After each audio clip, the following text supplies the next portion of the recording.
Hello, everyone! Today's 6th grade word of the day is forthright.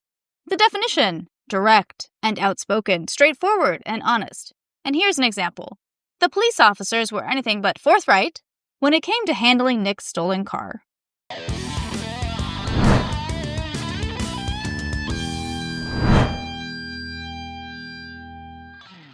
Hello and welcome to the Light Diversion Show. It was 2002, the dawn of the internet, when dragging and dropping an iframe was considered high-tech. My buddy and I were hard at work late at night in his home office developing my photography portfolio website. Soda cans and ashtrays filled with cigarette butts could be found in the smoke-filled room. Also found in this room were my car keys. My good buddy lived in an interesting apartment building in an interesting neighborhood with some interesting people living there. One of these interesting people was a rather large fellow who frequently made his way in and out of my friend's unlocked front door. We never paid much attention because that kept things interesting. His misguided energy was usually supplemented by controlled substances. Oh, wait, this is the time where that one fateful night that guy was floating in and out as usual but kept saying, "I gotta jack a car tonight. I need to jack a car. I'm gonna jack a car, man." It was Saturday night, right? Oh, yes, it was a Saturday night. Anything goes. And that apparently included my car keys. All of a sudden, our misguided friend wasn't around anymore, and neither was my little blue Mazda. Looking out the window, there it was, an empty parking spot. Right. Your friend started to laugh, but you were freaking out. Didn't you call and then he got pissed at you after coming back from his joyride to the liquor store? Oh, yes. His exact words were, "What, dude?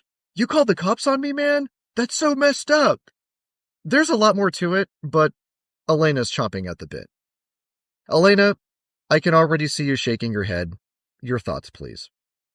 Ugh, Nick, this is everything I love in a story. A bad decision, a worse decision, and police officers who are basically there, but also not there. Right? The cops showed up, but they were acting like they really didn't want to be there. Like, they walked in and thought, oh great, another Saturday night special. I mean, can you blame them? They probably saw a bunch of cigarette butts and some crusty pizza boxes, a missing Mazda, and thought, yeah, this isn't exactly the Ocean's 11 heist of the century. Honestly, Nick, I'm more concerned about your reaction. You called the cops like they were going to drop everything and launch a citywide manhunt for your Mazda joyrider. Have you met the LAPD? They have actual crime to deal with. Well, okay. I mean, I figured if someone steals your car, that's just what you do, right? You call the cops. Yeah, I mean, I hear what you're saying. If you have like a Ferrari or maybe a government-issued SUV with classified documents in the trunk. But let's be real, Nick. It was a Mazda. And not even like a fresh-off-the-lot Mazda. It was a kind of dinged-up, cigarette-smelling Mazda with some polished rims. I think even the cops were like, do we really have to write this one down? Well, I guess that explains why they didn't even bother filling the report the first time I called. Exactly. You expected a forthright response from these guys, but instead they gave you the classic, "we'll look into it" move, which translated from police speak means, "this is now officially your problem."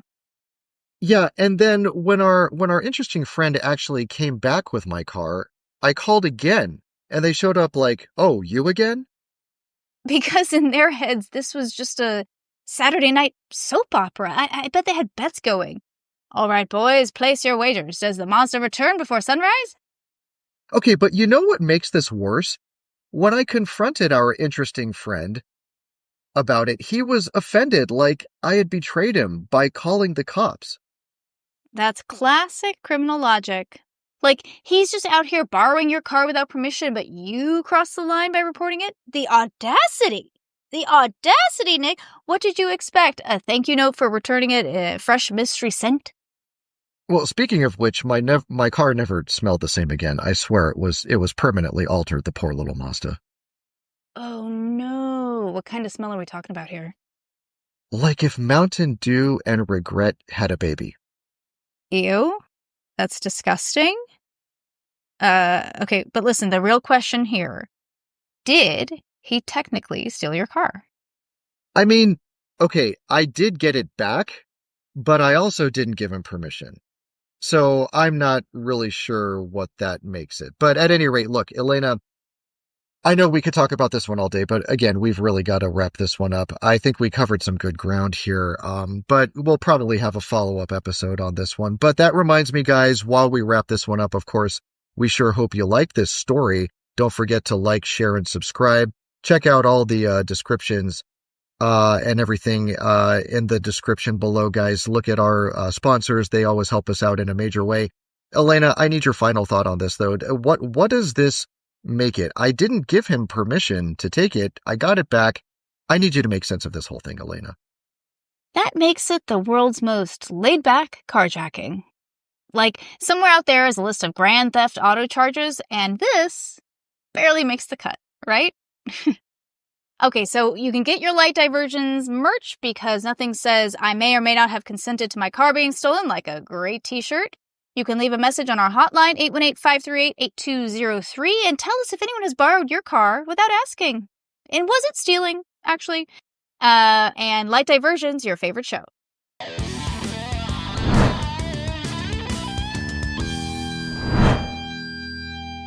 Michael, it's from Toronto. Michael, I did warn you last year about your people selling in Canada, and it is happening over and over. And please call me back. I want to talk to you. If you guys keep continuing doing it, I'm going to open up a freaking shop right next to your office. I will undercut you on everything. And also, I will put these things on eBay. I will make sure that you lose your business, okay? I'm telling you, I'm cautioning you. Please don't provoke me and act accordingly. I'm spending my money for advertisement and everything else in this country, and you guys are infringing into it. This is not the right thing to do. Okay? Call me back. If you're a gentleman, you should call me back.